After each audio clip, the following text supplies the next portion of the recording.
Hello दोस्तों, स्वागत है आपका बेस्ट एजुकेशन स्टडी में। दोस्तों, जो बच्चा इस चैनल से तैयारी करता है उस बच्चे को हम 90% से अधिक अंक की गारंटी देते हैं और क्लास 7 का NCERT मैथ का संपूर्ण सिलेबस कंप्लीट कराएंगे, बेसिक से हाई लेवल तक का।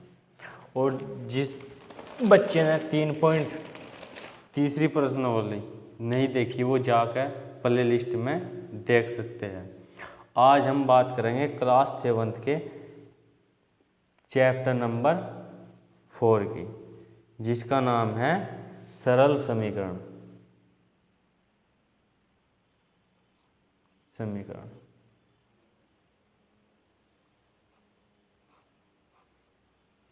जिसका नाम क्या है? सरल समीकरण है। ठीक है, तो इसमें इस चैप्टर को शुरू करने से पहले हम थोड़ा सा बेसिक के बारे में जान लेते हैं। एक तो होता है व्यंजक। व्यंजक क्या होता है?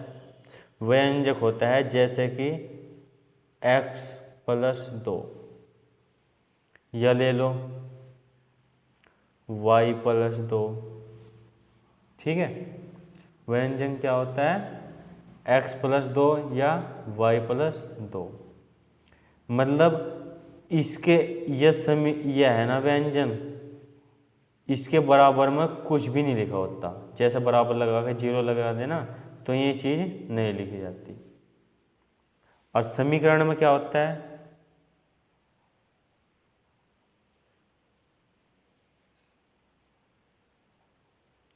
समीकरण में होता है कि अगर हमने x + 2 लिख दिया ना तो उसके परली तरफ भी कुछ संख्या लिखनी पड़ेगी।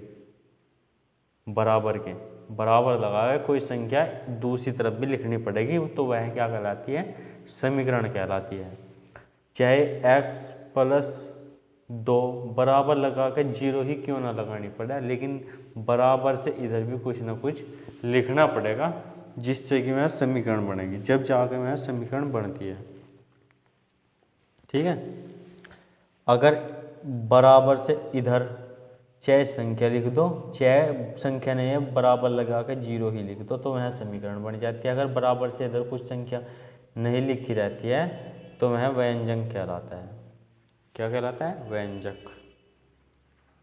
और जिसके बराबर के इधर कुछ संख्या होती है वह क्या कहलाती है? समीकरण कहलाती है। बस इसी बेस पर सारे क्वेश्चन क्या हो जाएंगे? हल हो जाएंगे। दूसरा होता है, चलो कुछ नहीं, अब तो सीधा क्वेश्चन ही हल करेंगे।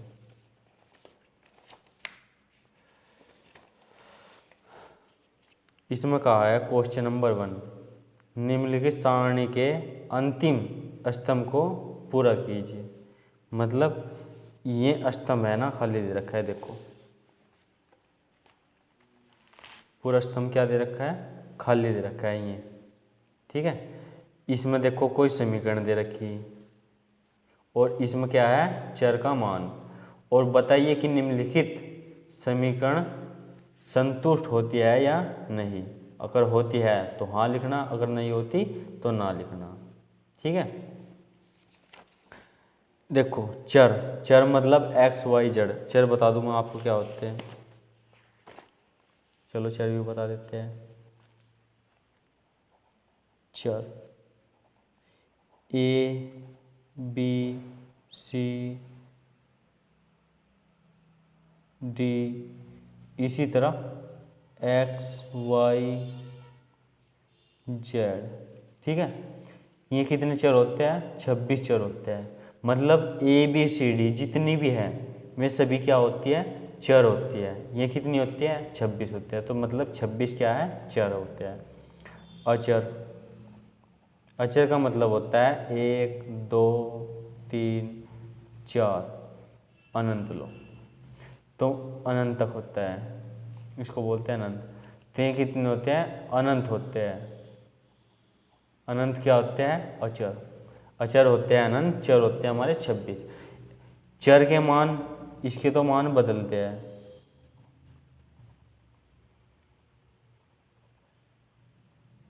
और इसके मान बदलते नहीं है, नहीं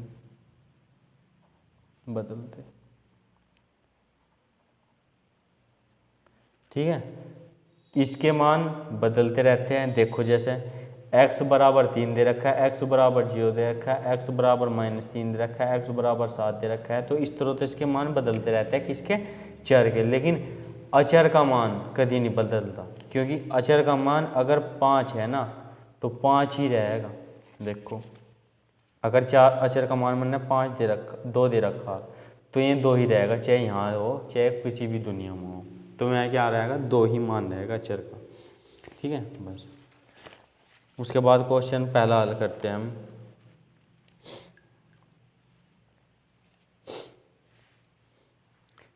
कि समीकरण ये दे रखी है, चर का मान ये दे रखा, चर का मतलब x का मान दे रखा, x बराबर 3 दे रखा, मतलब इस x का मान 3 दे रखा, मतलब यहाँ पर 3 धरना है ये वाला, और बताना है कि समीकरण संतुष्ट होती है या नहीं। संतुष्ट का मतलब होती है जो इधर है वही इधर होना चाहिए संख्या पूरी। ठीक है, मतलब संतुष्ट का मतलब होता है LHS बराबर होगा RHS के। क्या मतलब है, LHS बराबर होगा RHS के, तो समीकरण संतुष्ट है, संतुष्ट है।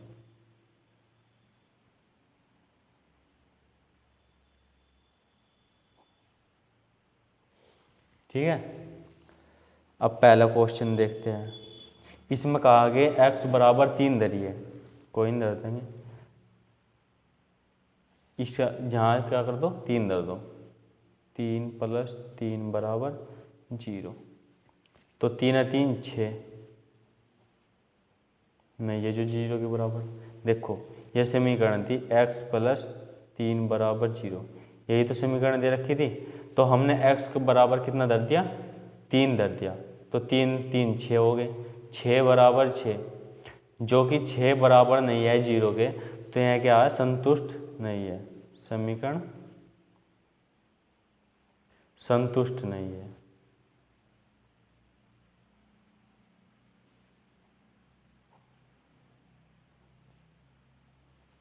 समीकरण क्या नहीं है, संतुष्ट नहीं है, तो उसमें क्या लिख देंगे, नहीं।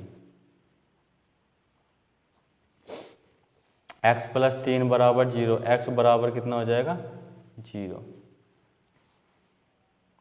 x बराबर कितना रखना है आपका, 0 रखना है, तो रख लो।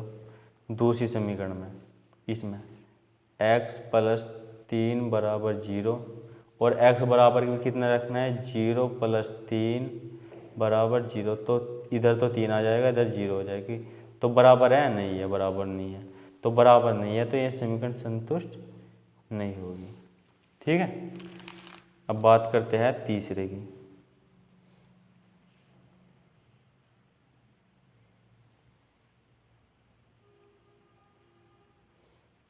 x + 3 बराबर 0, तो x बराबर देखो आपका माइनस के 3 धरने के लिए कहा गया है, कितना, -3 x बराबर, तो -3 + 3 बराबर 0, इस 3 से ये 3 कट जाएगा, क्यों, क्योंकि -3 और +3 घटा के कितने आते हैं, 0, 0 बराबर 0, तो आपका क्या हो जाएगा, दोनों बराबर है, तो बराबर है तो क्या हो जाएगी कि हाँ समीकरण संतुष्ट है, तो इसमें क्या लिखना, हाँ। बस इतने छोटे छोटे से आंसर है इनके।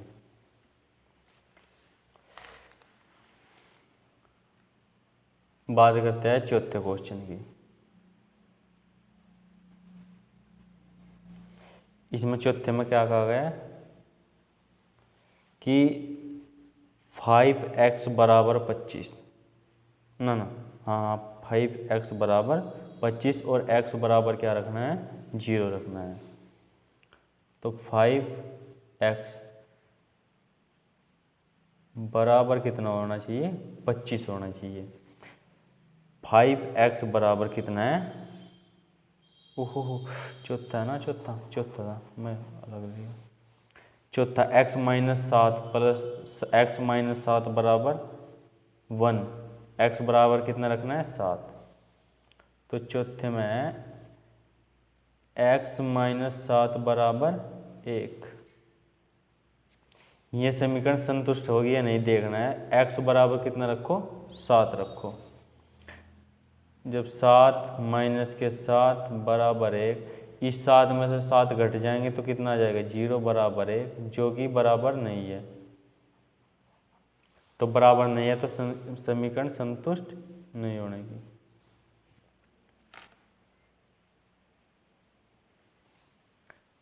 पांचवा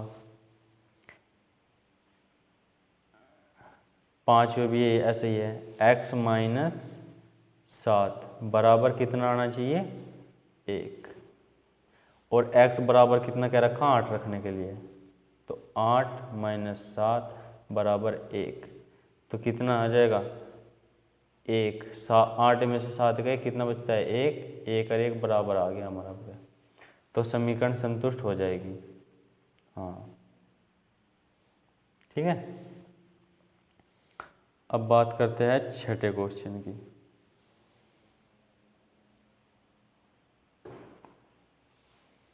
छठे में क्या है 5x बराबर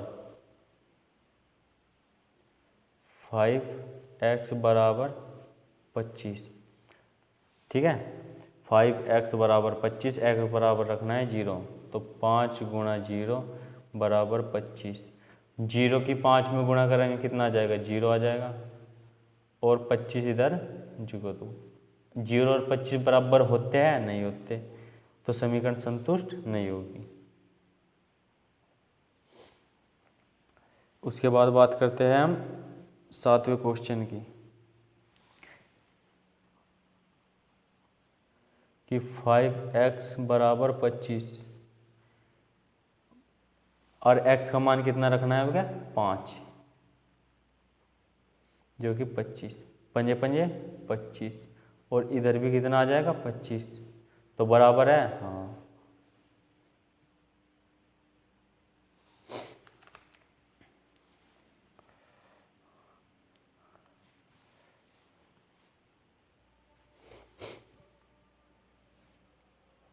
छठा, सातवां आठवां कितने हो गए थे 7 तक हो गए थे, और 8वें की बात करते हैं हम। इसमें कहा है 5x बराबर 25, ठीक है। तो 5x का मान कितना रखने के लिए कहा गया है -5, ठीक है।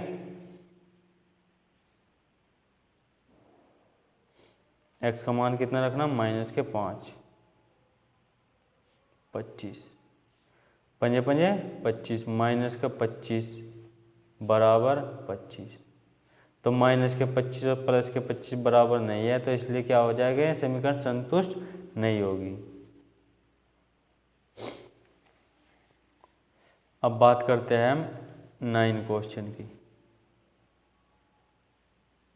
इसमें m/3 बराबर 2, m/3 बराबर 2। m का मान कितना रखना है -6 रखना है, तो -6/3 बराबर 2। इससे काट लो 2 बार कट जाएगा, तो -2 आ गया इधर, और इधर आ गया +2, तो बराबर है नहीं है। अगर बराबर नहीं है तो संतुष्ट नहीं होगी, ठीक है। उसके बाद बात करते हैं हम क्वेश्चन नंबर 9 इसकी 10 की। इसका है m/3 बराबर 2। m का मान कितना रखने के लिए क्या रखा है 0/3 बराबर 2। तो 0 को किसी संख्या से भाग देंगे तो वह 0 ही हो जाता है, बराबर होना चाहिए 2 के, जो कि नहीं है, तो यह समीकरण क्या नहीं होगी संतुष्ट नहीं होगी। उसके बाद आखिरी क्वेश्चन रह रहा है, इसमें क्या आ गया है, आखिरी इस क्वेश्चन को आप खुद घर पर करके देखना। m/3 बराबर 2, m बराबर कितना होना चाहिए 6 होना चाहिए, मतलब m की जगह 6 रख लेना, ठीक है। क्या रखोगे 6 रख दियो, और जो समीकरण इधर है लेफ्ट हैंड साइड है और राइट हैंड साइड है, दोनों बराबर आ गई, मतलब बराबर से इधर भी और इधर भी अगर दोनों संख्या बराबर आती है तो वह समीकरण क्या हो जाएगी संतुष्ट हो जाएगी, अन्यथा नहीं होगी। अब बात करते हैं क्वेश्चन नंबर दूसरे की। इसमें कहा गया है जांच कीजिए कि कोष्ठकों में दिए हुए मान दिए गए संगत समीकरणों के हल है या नहीं है। हल है या नहीं है। मतलब ऐसा है कि ये समीकरण दे रखी है, देखो इतनी, कितनी है समीकरण, इतनी समीकरण, और ये कोष्टक में मान दे रखा है। यो n बराबर 1, मतलब यो मान इस n की जगह रखना, n बराबर 1, मतलब 1 जो है ना वो यहाँ n की जगह रखना। अगर ये वाली साइड और ये वाली साइड इतनी पूरी हल करने पे क्या आ जाए, बराबर आ जाए, तो संगत समीकरण के हल है, अगर नहीं आई तो नहीं है। ठीक है, इतना बताना इसमें बस, कोई नहीं, क्वेश्चन हल करते हैं। दूसरे का ए इसमें गया है n+5 बराबर 19। ठीक है, तो n बराबर कितना होना चाहिए, 1 होना चाहिए। n+5 बराबर 19, तो n बराबर कितना होना चाहिए, 1 होना चाहिए। n बराबर क्या रखना, 1 रखना। तो n बराबर हम जहाँ भी जहाँ n होगा हम वहाँ क्या रखेंगे, 1 रख देंगे। तो n ही हो रहा, इसकी जगह कितना रखो, 1, 1+5 बराबर 19। 1 और 5 कितने हो जाएंगे, 6 और 19। तो 1 और 6, ओ सॉरी 6 और 19 बराबर होते हैं, नहीं होते, तो बराबर नहीं है। अगर बराबर नहीं है तो क्या लिखना, ज़्यादा नहीं करना, सिर्फ आंसर देना इसका, हल है या नहीं है। तो इसमें क्या लिखना, हल है नहीं, क्या नहीं है, हल नहीं है। ठीक है, बस इतना लिखना। तो पहले का हल नहीं है। बी की बात करते हैं अब। 7n+5 बराबर 19। तो n बराबर कितना धरना, माइनस के 2 धरना। तो 7 -2 +5 बराबर 19। इस 2 की गुणा इधर होगी जब जाके ये जुड़ेगा इसमें, क्योंकि मैंने आपको बता रखा है, क्योंकि पहला गुणा होती है फिर जाके क्या होता है, संख्या जुड़ती है। तो इसकी गुणा इसमें करेंगे तो 7 दूनी 14, माइनस के और प्लस के 5 बराबर 19। ये घटा लो, 5 में से 14 जाएंगे तो कितने आ जाएंगे, वो 9, वो भी माइनस के।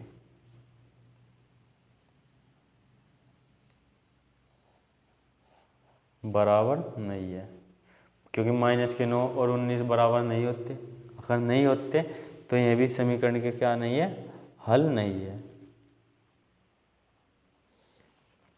इस तरह आप खुद करके देखने।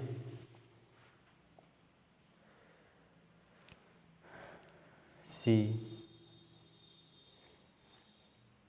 7n+5 बराबर कितना हो जाएगा, 19।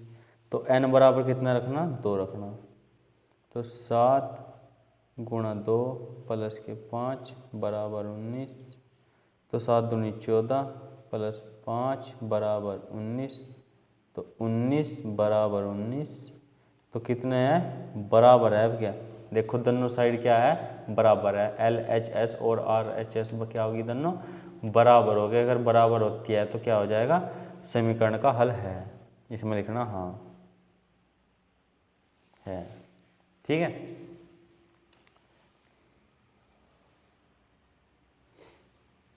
उसके बाद डी क्वेश्चन, इसमें लिखना है 4p-3 बराबर है 13 के, और p की जगह कितना रखना, आपका 1 रखना। तो 4 गुणा 1 माइनस के 3 बराबर 13। 4 कम 4 माइनस के 3 बराबर 13। 4 में से 3 गए कितना, 1 बराबर 13, जो कि बराबर नहीं है। अगर बराबर नहीं है तो समीकरण का हल नहीं है। ठीक है, नहीं है।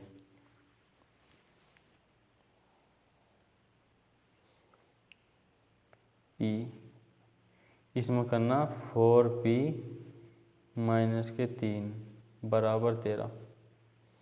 p की जगह कितना रखना, -4।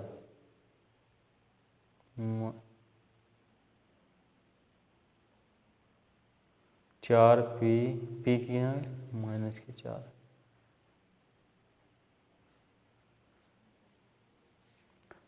ओहो सॉरी, 4 माइनस के 4 और माइनस के 3 और बराबर 13।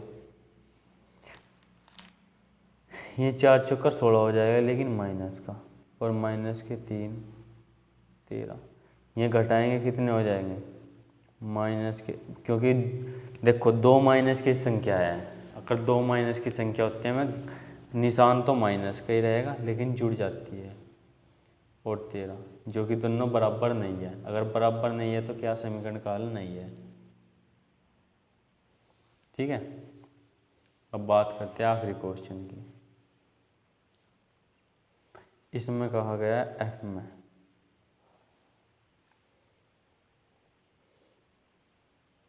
4p माइनस 3 बराबर 13। 4p मतलब p की जगह कितना रखना, 0। 4 0 माइनस के 3 बराबर 13। ये तो 0 ही हो जाएगा 4, और माइनस के 3 जुगत रह जाएगा, तो माइनस के 3 और 13 बराबर होते हैं, नहीं होते, तो समीकरण का हल नहीं होगा।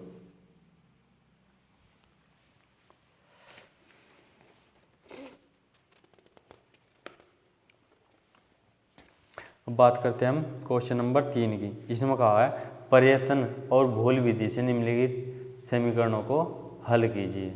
मतलब पर्यतन करना कि मतलब हम कोई संख्या भूल गए तो उसे क्या कहते हैं, हम भूल विधि कहते हैं। हमें नहीं पता कि इस समीकरण में क्या मान रखा जाए जो कि इस समीकरण के इंग जो संख्या है उसके बराबर आ जा, तो हम क्या गए, भूल गए इस चीज़ को, तो हमें कोई बात नहीं, इसी को कहते हैं भूल विधि। मतलब प्रयत्न करके देखना, कोशिश करके देखनी कि ये संख्या किससे आएगी, तो इसी को क्या कहते हैं, भूल विधि कह देते हैं। चलो कोई नहीं, बात क्वेश्चन हल करते हैं। पहले में क्या कहा है कि समीकरण देख कि 5p प्लस 2 बराबर कितना है, 17 के। तो यह समीकरण है, इसमें हम ये नहीं पता कि इधरले वाली संख्या प्राप्त करने के लिए हम p की जगह क्या धरें, इसी को क्या कह देते हैं, भूल विधि कह देते हैं। कोई नहीं, हम मान रख रख के देखेंगे, और हमें पूरा इसी तरह करना, ऐसा नहीं हम कहीं और मान धर के देखेंगे हमें सीधा वो आंसर लिखना, नहीं नहीं नहीं नहीं, ठीक है। हमें मान यहीं पर सर रख कर देखने। पहले p बराबर 0 रखने पर हम p की जगह क्या रख कर देखेंगे, 0। तो 5p की जगह 0 रख दी, प्लस के 2 बराबर जो कि 17 है। इस 5 की 0 से गुणा कर देंगे तो 0 ही हो जाएगा, तो 2 आ जाएगा इधर और इधर 17 आ जाएगा। दोनों बराबर है, नहीं है। इधर देखो 2 है, इधर 17 है, तो दोनों बराबर नहीं है, इसलिए हम इसको हल नहीं मानेंगे। हल क्या होगा, जो बराबर आ जाएगा।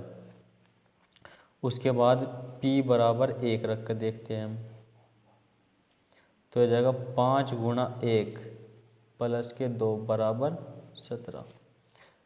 5 की कम 5 और 2 7, 7 बराबर कितना हो जाएगा, 17।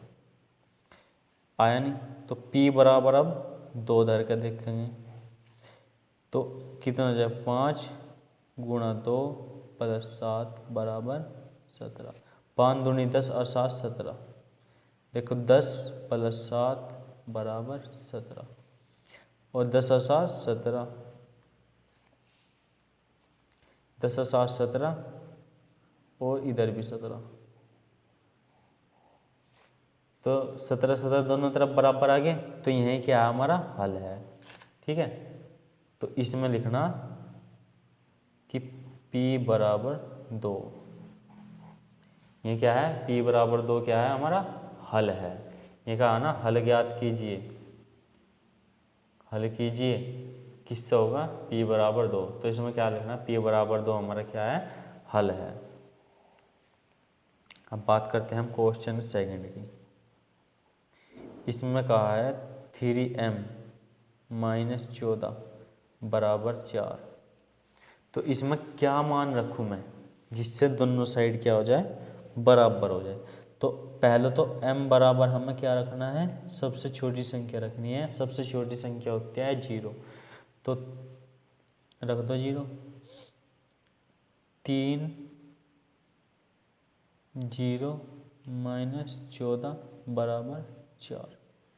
तो ये 0 हो जाएगा, माइनस के 14 आ जाएगा, और इधर कितना आ जाएगा, 4 बराबर है, नहीं है।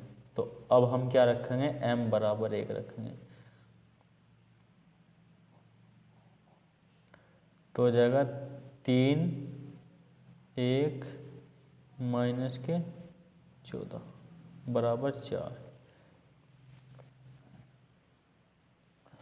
इस 3 माइनस 14 बराबर 4, ये घटाएंगे कितने रह जाएंगे, माइनस के 11 बराबर 4। बराबर नहीं है, अब m बराबर कितना रखेंगे, 2 रखेंगे।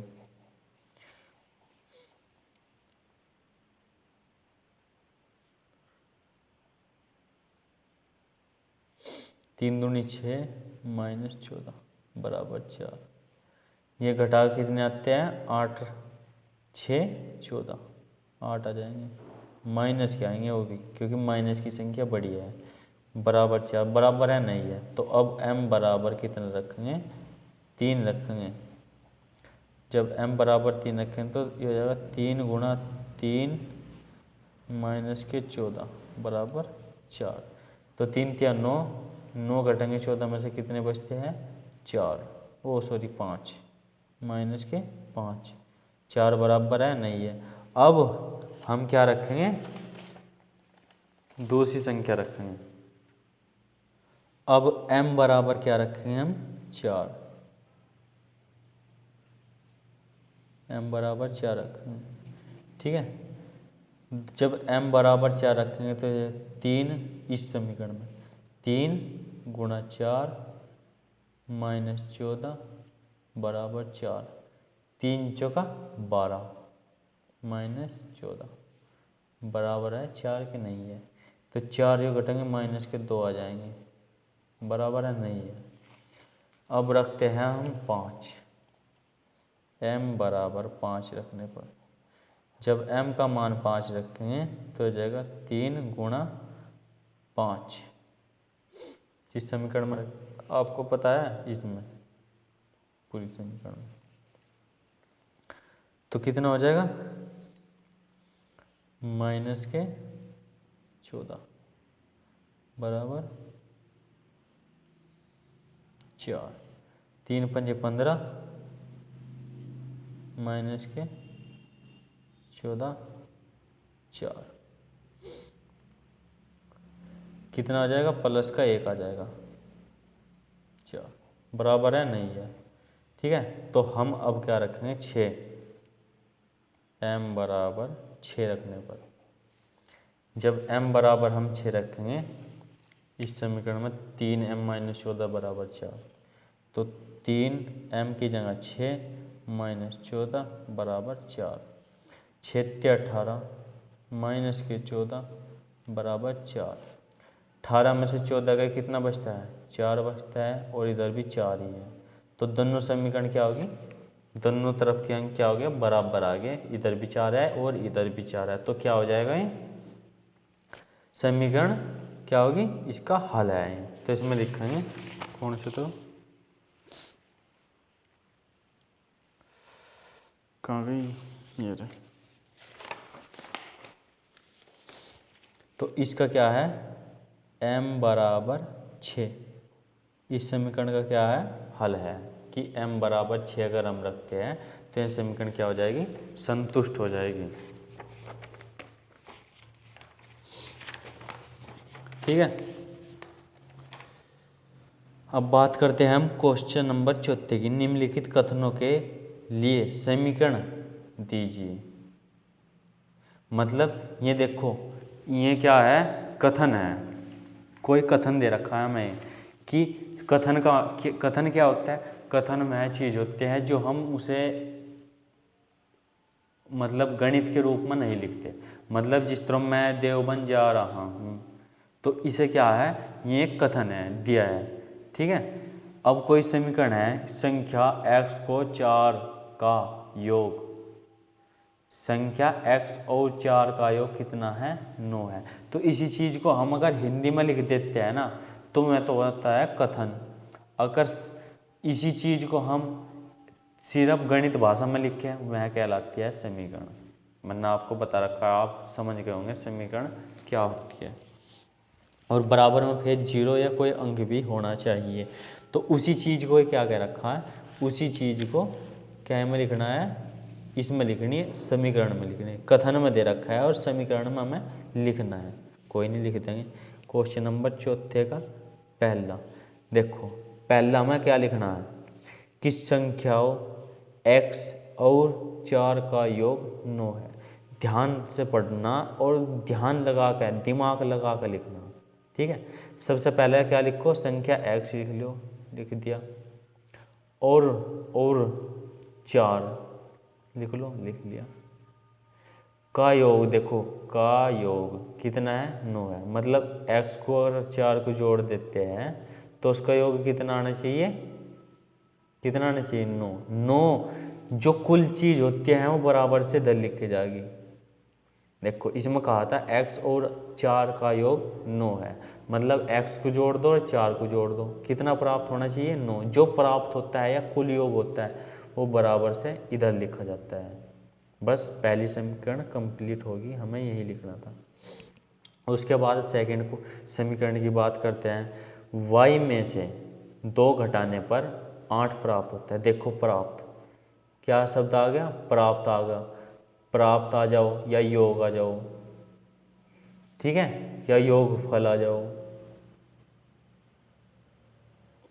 तो ये चीज़ क्या लिखनी, बराबर से इधरली साइड ही लिखनी, किधर, जिधर ये लिख रही है इधर ही, ठीक है।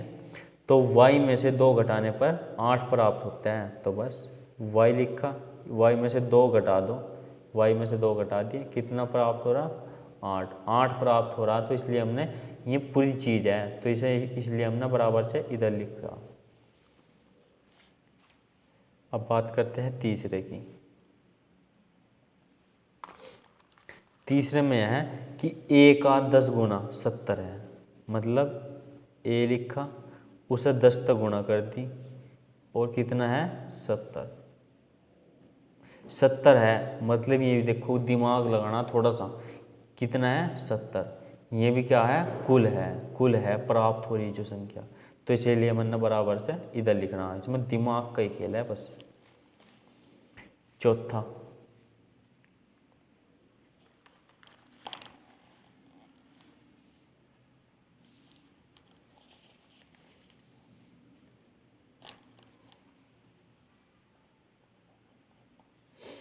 कि संख्या b को 5 से भाग देने पर 6 प्राप्त होता है। मतलब संख्या b को किससे, 5 से भाग देना, भाग किससे, नीचे जाएगी, और कितना प्राप्त हो रहा, प्राप्त आगा, प्राप्त आगा तो 6 आगा, मतलब इधर बराबर से इधर लिखना, प्राप्त वाली संख्या। उसके बाद 5वां, कि t का 3/4 15 है। मतलब 3 लिख लिया, और इसका 3/4 मतलब 3 कुल हिस्सा है, ठीक है। मतलब t का 3/4 मतलब 4 हिस्से हैं और 3 लिखना है, 3 होने चाहिए ऊपर। तो क्या होगा, 3/4 हो जाएगा, जो कि कितना है, 15 है।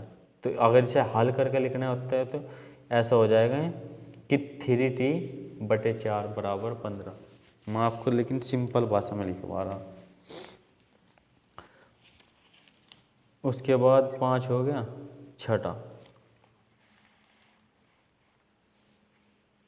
छठे में क्या है,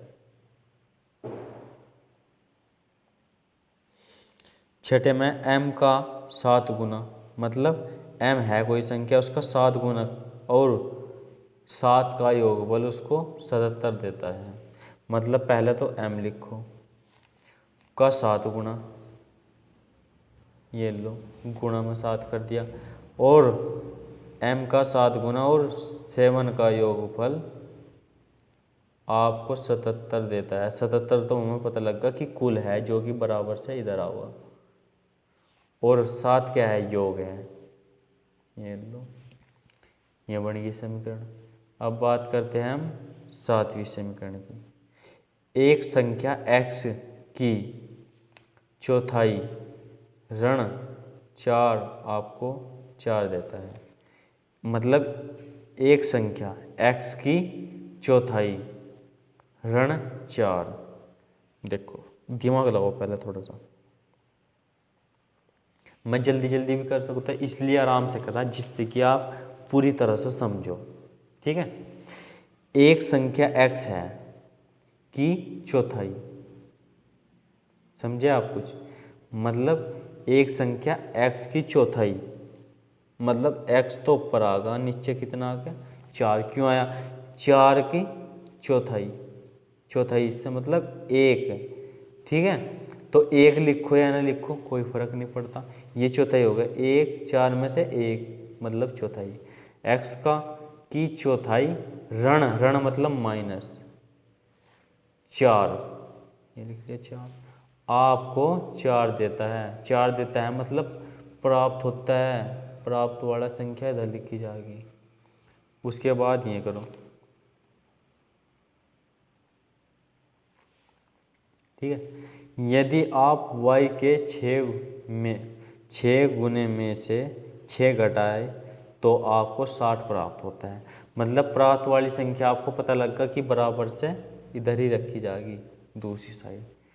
अब y में से 6 y के 6 गुने में से 6 घटाना है, तो y का 6 गुना कर लो, ये हो गया 6 गुना, और उसमें से ही 6 घटा लो, हो गया। अब ये क्या बन गया, हमारी समीकरण बन गई। अब बात करते हैं आखिरी क्वेश्चन की। यदि आप z के 1/3 में 3 जोड़े तो आपको 30 प्राप्त होता है। z के, अब क्या z की बात कर रखी है तो z लिख लिया, के 1/3, 1 मतलब ऊपर होगा 3 नीचे होगा, क्योंकि 3 का 1/3, 1/3 मतलब 3 का 1वां हिस्सा z है। में 3 जोड़ देते हैं, इसमें 3 जोड़ने के लिए भी क्या रखा है। और फिर कितना प्राप्त होता है, देखो प्राप्त शब्द आ गया, तो प्राप्त कितना लिखे जाएगा, बराबर से इधरली तरफ लिखे जाएगा, वही संख्या क्या होती है, प्राप्त होती है। तो 1z/3 + 3 = 30। इस प्रकार हम इस समीकरण को क्या कर सकते हैं, हल कर सकते हैं। ठीक है दोस्तों, अब बात करते हैं हम क्वेश्चन नंबर 5 की। इसमें कहा गया निम्नलिखित समीकरणों को सामान्य कथन, देखो कथन आ गया, कथन के रूप में लिखिए। मतलब ये समीकरण दे रखी और हमें अब क्या बनाने, कथन बनाने हैं।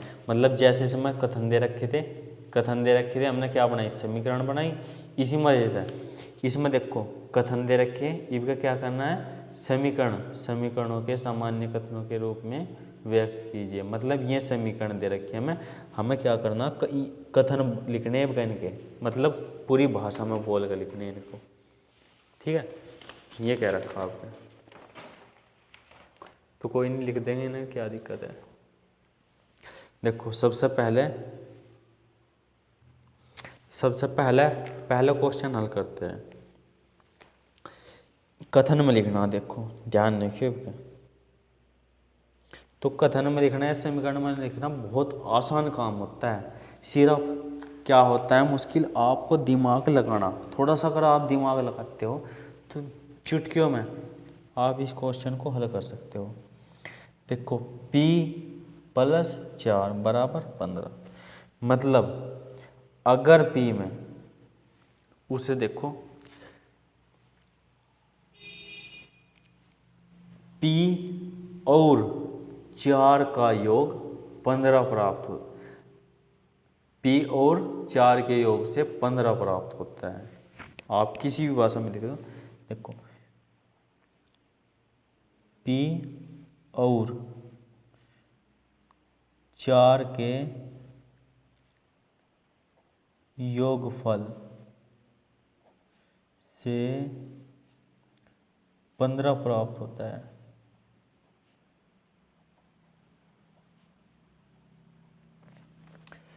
P और 4 के योगफल से 15 प्राप्त होता है। देखो P में 4 जोड़ रखा, P और 4 के योगफल से कितना प्राप्त हो रहा?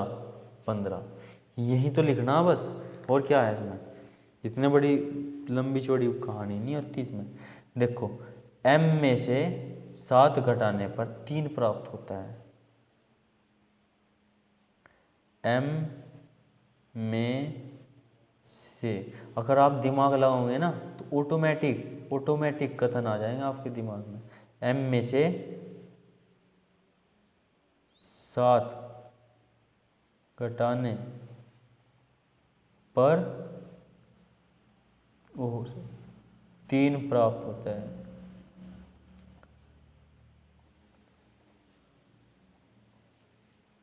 M में से 7 घटाने पर 3 प्राप्त होता है। ठीक है, तीसरा लिख लो। M को 2 से गुणा करने पर कितना प्राप्त होता है? 7 प्राप्त होता है। हमेशा आपको बहुत ही आराम से समझा रहा, क्योंकि जिससे कि आपको क्या हो, समझ में आए आपको बात। अन्य क्वेश्चन बहुत कठिन होते हैं, आसान भी बहुत होते हैं अगर आप दिमाग लगाते हो, लेकिन कठिन भी बहुत होते हैं। देखो M का 2 गुना 7 के बराबर होता है। देखो M को 2 से गुणा करने पर हमें 7 प्राप्त होता है।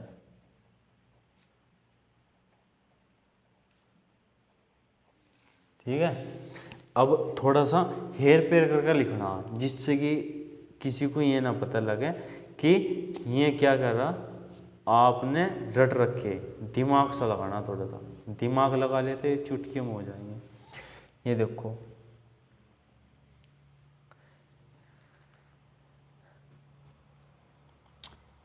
इसमें लिखना है चौथे में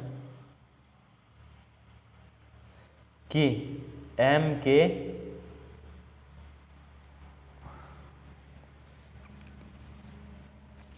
M को 5 से भाग देने पर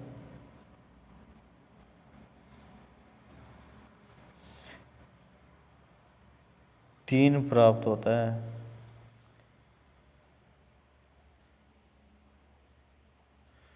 ठीक है, M को 5 से भाग देने पर, ये रहा, M को 5 से भाग देने पर कितना प्राप्त होता है?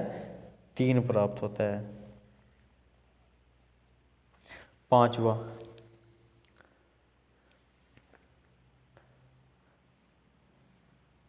M को 3 से गुणा करने पर, M को 3 से गुणा करके 5 से भाग देने पर 6 प्राप्त होता है।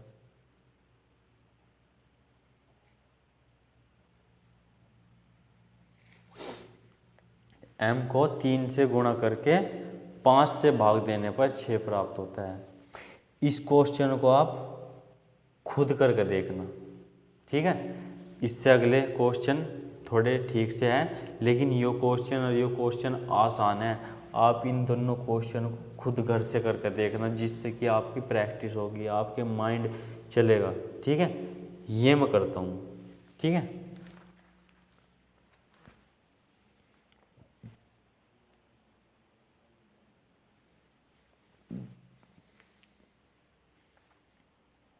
P के 2/3 P के आधे में 2 जोड़ने पर 8 प्राप्त होता है। मतलब p के आधे में 2 जोड़ने पर 8 प्राप्त होता है। देखो p इसके भाग 2 कर दिया हमने, यो आधा होगा, p का आधा प्लस 2 बराबर 8। तो हमने क्या कर दी, कथन लिख दिया समीकरण का। ठीक है, इस क्वेश्चन को और इस क्वेश्चन को मैं होमवर्क में दे रहा, इस वाले को और इस वाले को आप खुद घर से करके देखना, जिससे आपके माइंड की क्या हो, प्रैक्टिस हो। ठीक है, अब बात करते हैं हम क्वेश्चन नंबर 6 की। इसमें कहा गया है निम्नलिखित स्थितियों में समीकरण बनाइए। मतलब ये स्थिति दे रखी है हमें, ठीक है, और फिर हमें क्या करना, समीकरण ज्ञात करनी और समीकरणों को क्या करना, हल भी करना। ऐसे ही नहीं समीकरण बना के छोड़ देने, उन्हें फिर क्या करना, हल भी करना। तो सबसे पहले क्या कहा गया, पहले क्वेश्चन में, क्वेश्चन नंबर 6 का पहला, इरफान कहता है कि उसके पास परमीत के पास जितने कैंचे हैं उसके 5 गुने से 7 अधिक है। ठीक है, 5 गुने से 7 अधिक कैंचे हैं। इरफान के पास 37 कैंचे हैं। ठीक है, परमीत के कैंचों की संख्या ज्ञात कीजिए। मतलब m का हमें क्या निकालना, मान निकालना। पहले हम क्या करते हैं, हम समीकरण बनाते हैं कि माना एक तो है इरफान, लिख लो इरफान के कैंचे, और एक क्या है, परमीत के।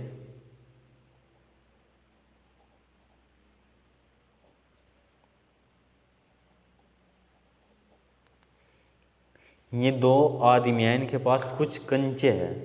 तो हमें बताना कि किस तरह। सबसे पहले देखो, इरफान कहता है कि उसके पास, मतलब किसके पास, इरफान के पास। मतलब इरफान जो है ना व्यक्ति, वो परमीत जो व्यक्ति है उसके ऊपर क्या है, निर्भर है। मतलब अगर परमीत कुछ है तो इरफान भी है, अगर परमीत नहीं है तो इरफान भी नहीं है। मतलब ये कह सके कि परमीत मालिक है और इरफान क्या है, नौकर है। इस तरह से भी हम क्या कर सकते हैं, समझ सकते हैं कि परमीत मालिक है और इरफान नौकर है। अगर परमीत कुछ पैसे कमाओगा जब जाकर इरफान को दे सकता है, अगर परमीत कुछ नहीं कमाने का तो इरफान भी कुछ नहीं कमाने का।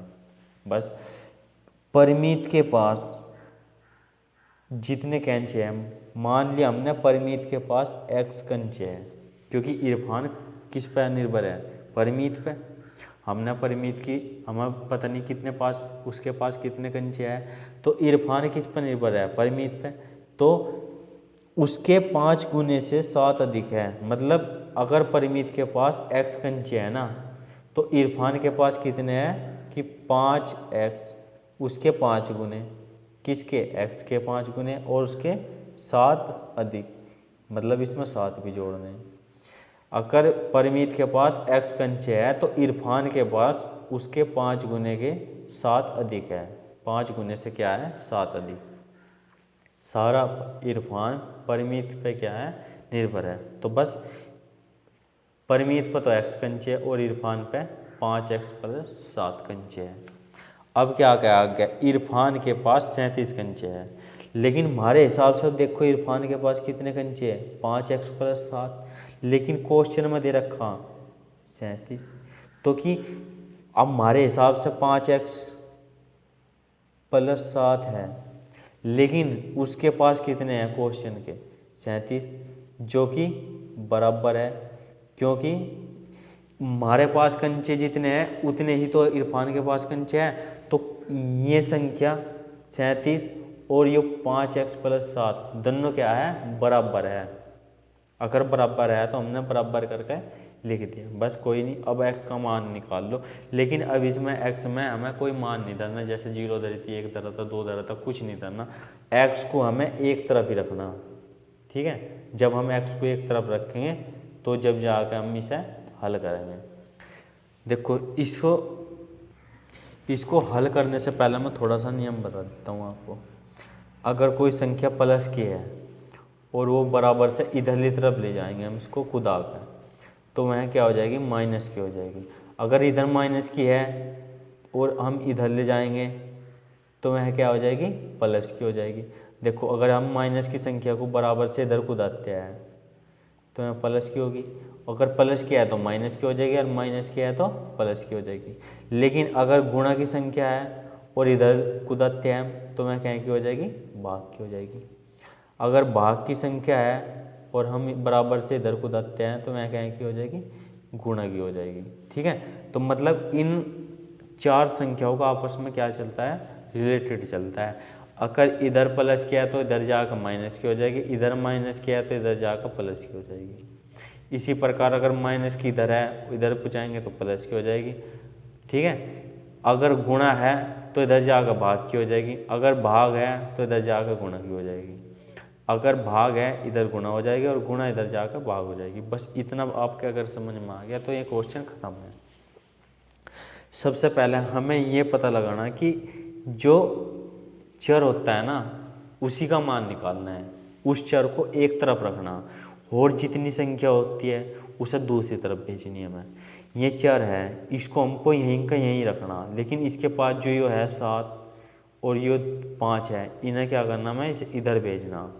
ठीक है, सबसे पहले हम प्लस की संख्या को भेजते हैं तो 5x जो का तू रह जाएगा और इस 7 को हमने इधर भेज दिया तो ये हो जाएगा 37। ये प्लस का था, देखो इधर जाके क्या हो जाएगा, माइनस का। ठीक है, उसके बाद ये घट जाएंगे तो 5x बराबर हो जाएगा 37 में तो 7 जाएगा 30। ये देखो गुणा का है, यहाँ कुछ चिन्ह है तो यहाँ क्या है, गुणा का निशान है और ये इधर गुणा में है, इधर जाकर क्या में चल जाएगा, भाग में। तो x बराबर 30/5। ये 5 से इसको क्या काट लो, कितनी बार जाएगा, 6 बार। तो x बराबर कितना आ गया, 6। ठीक है, ठीक है, x बराबर कितना आ गया, 6। तो x बराबर कितना आ गया, 6। तो परिमित क्या था, x था, ये आ गया। तो परिमित के पास कितने कंचे थे, x कंचे थे, मतलब 6 कंचे थे। आगे समझ में।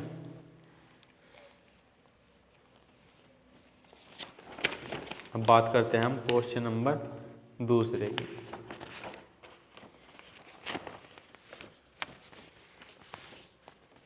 मैंने पहला क्वेश्चन आपको बहुत आराम से प्यार से समझाया जिससे कि आपको सब कुछ समझ में आ जाए। अब बात करते हैं क्वेश्चन नंबर दूसरे की।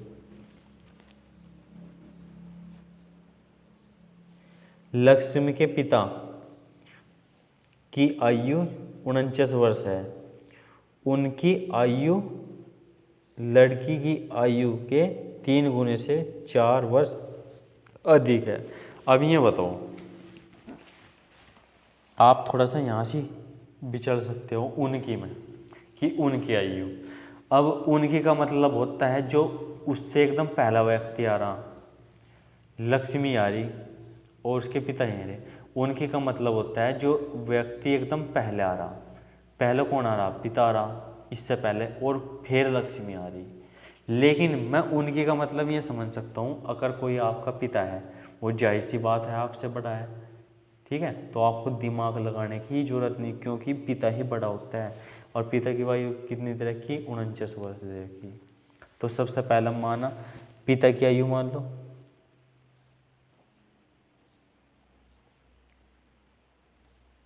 और लड़की की मतलब लक्ष्मी की आयु।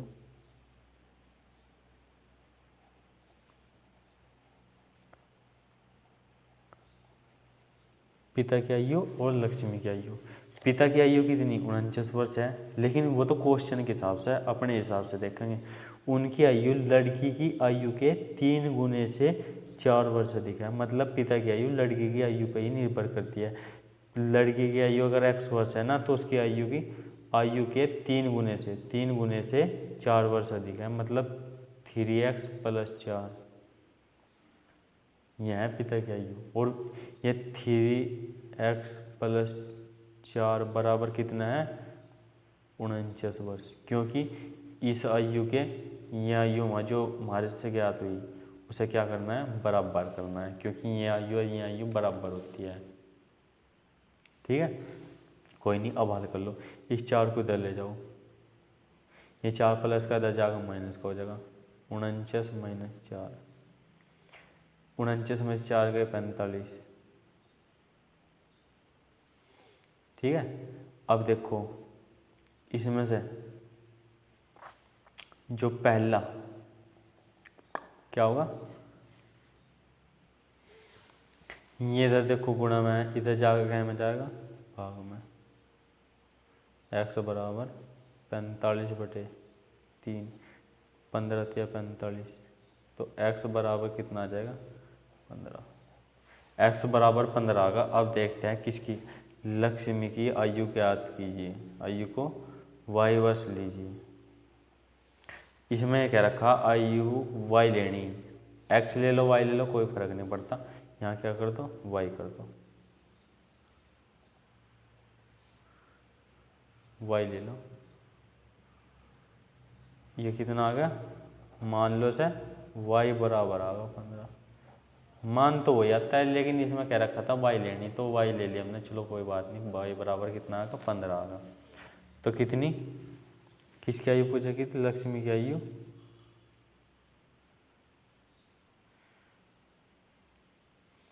लक्ष्मी की तो आयु है 15 वर्ष, और उसकी पिता की है 15 या 45, मतलब 3 गुणा 15 प्लस 4, 3 5 15, वो कितने आ गई, 49 वर्ष।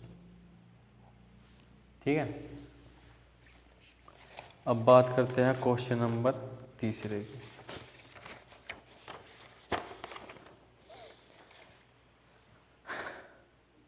अध्यापिका बताती है कि उनकी कक्षा में एक विद्यार्थी द्वारा प्राप्त किए गए अधिकतम अंक प्राप्त किए गए न्यूनतम अंक का 2 गुना धन 7 है। प्राप्त किए गए अंक अधिकतम 87 है, न्यूनतम प्राप्त किए गए अंकों को L लीजिए। अब क्या देखो, हमने L ही ले लेंगे, चलो हमने पहला मानदंड L ले लो, लेकिन उससे कोई फर्क नहीं पड़ता, x y z कुछ भी ले लो, चर होना चाहिए केवल।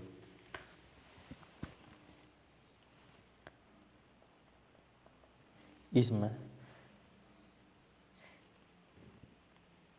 अधिकतम अंक है एक, तो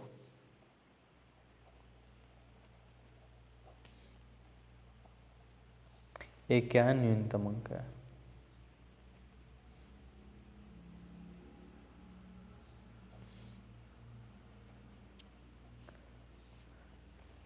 अधिकतम कितने अंक है, जो अधिकतम अंक है ना प्राप्त के न्यूनतम अंक के 2 गुना धन 7 है। मतलब अगर न्यूनतम अंक L है ना, L मानने के लिए क्या रखा इसमें, इसमें भी क्या रखा था, लेकिन कोई फर्क नहीं पड़ता उससे, L है तो ये कितने हैं, दुगने से 7 धन अधिक, मतलब दुगुना कर लो, L का दुगुना कर लिया और उसमें 7 जोड़ लिया, धन का मतलब हो प्लस। ठीक है, यह है अधिकतम अंक, और अधिकतम अंक कितने के रखे हैं ना, 87। तो 87 को 87 के क्या कर दो, बराबर कर दो, 2L प्लस 7 बराबर कितना है, 87। ये प्लस का है इधर 7, इधर जाकर कहीं का हो जाएगा, माइनस का हो जाएगा, तो हो जाएगा 2L बराबर 87 माइनस 7, 87 में 7 गया तो 2L बराबर हो जाएगा 80, 87 में 7 जाकर 80 बचता है, ओ L बराबर हो जाएगा, ये 2 इधर गुणा में है, इधर जाकर भाग में, 80/2, तो कितना आ जाएगा, 40। तो L बराबर कितना आ जाएगा, 40। L बराबर 40 आ गया, तो न्यूनतम अंक कितने हैं, 40। ठीक है, अब बात करते हैं हम आखिरी क्वेश्चन की।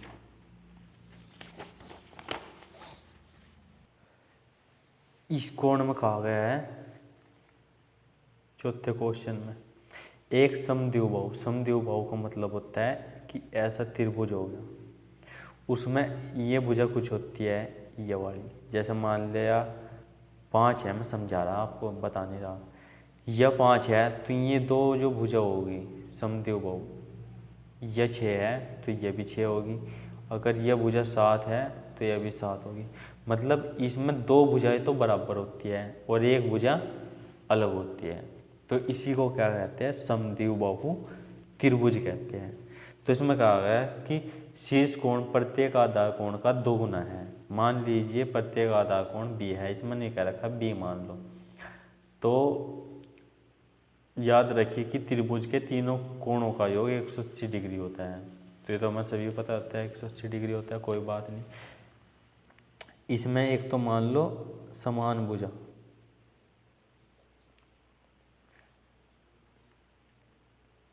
इसे समान भुजा या शीर्ष कोण मान लो,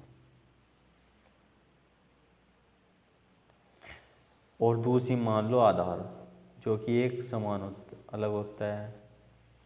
शीर्ष मान लो इसे आधार भुजा, आधार कोण।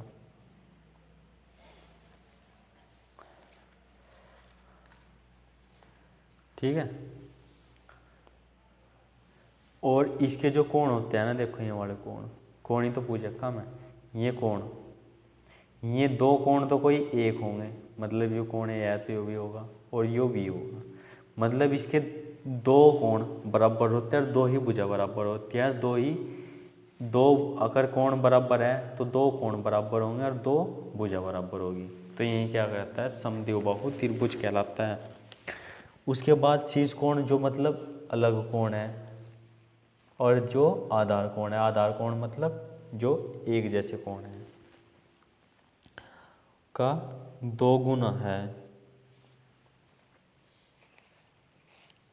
आधार कोण मान ले एक्स कोण है और दूसरा कोण होगा वो भी कोण एक्स ही होगा। तो ये कितना है, दो गुना है, दो गुना कोण का दुगुना है। ठीक है।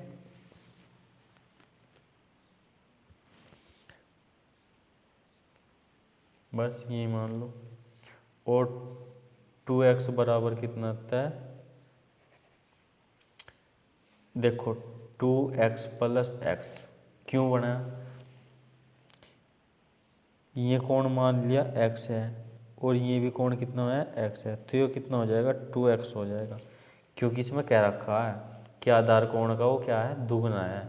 तो यो आधार कोण लिख दिया एक योरा और x लिख दिया योरा, प्लस एक एक्स और लिखा जाएगा, क्योंकि तीन कोण होते हैं इसमें, तो तीनों कोणों का योग कितना होता है, 180 डिग्री होता है। ये बता रखा क्वेश्चन मेरा। ओहो सॉरी, ये इसमें एक्स नहीं बी कह रखा था मानने के लिए, क्वेश्चन में देखो बी डिग्री, तो इस एक्स की जगह बी मान लो प्लस, तो कितना हो जाएगा 180 डिग्री। 2d और 2d हो जाएगा 4d, बी बराबर 180। तो बी बराबर कितना हो जाएगा 180/4, 4 से कटे 4 × 12, 4 × 16 और 4 × 5 = 20, 45। तो बी बराबर कितना आ गया 45 डिग्री। बी बराबर 45 डिग्री आ गया। देखो बी बराबर किस तरह है, 45 डिग्री आया। तो बी तो क्या कर रखा कि जो पहला कोण है वो 45 डिग्री का है, दूसरा कोण भी 45 डिग्री का है और तीसरा कोण है 90 डिग्री का। एक कोण 45 डिग्री का, फिर दूसरा कोण भी 45 डिग्री का, लेकिन एक कोण है 90 डिग्री का। ठीक है, जो शीर्ष कोण है यही पूछ रखा था कि कोण कौन कौन से है। आधार कोण, फिर एक और मान लो आधार कोण, क्योंकि इसमें तीन कोण होते हैं ना, जो भी 45 डिग्री का है। तो एक कोण ये होगा, एक कोण ये होगा, एक कोण ये होगा। ये तो दो 45 के, और ये तीसरा क्या है 90 डिग्री का है। तो इसी प्रकार आज हमने 4.1 कौन सी थी, हाँ 4.1 थी, 4.1 पूरी तरह से कंप्लीट कर लिया। अगर वीडियो अच्छी लगे तो लाइक शेयर कमेंट करके जरूर बताएं कैसी लगी। और इससे अगली वीडियो में हम 4.2 पूरी तरह से कंप्लीट करेंगे। और जो बच्चा इस चैनल से तैयारी करता है उस बच्चे को हम 90% से अधिक अंक की गारंटी देते हैं। क्लास 7 का NCERT मैथ का हम संपूर्ण सिलेबस कंप्लीट कराएंगे, बेसिक से हाई लेवल तक का।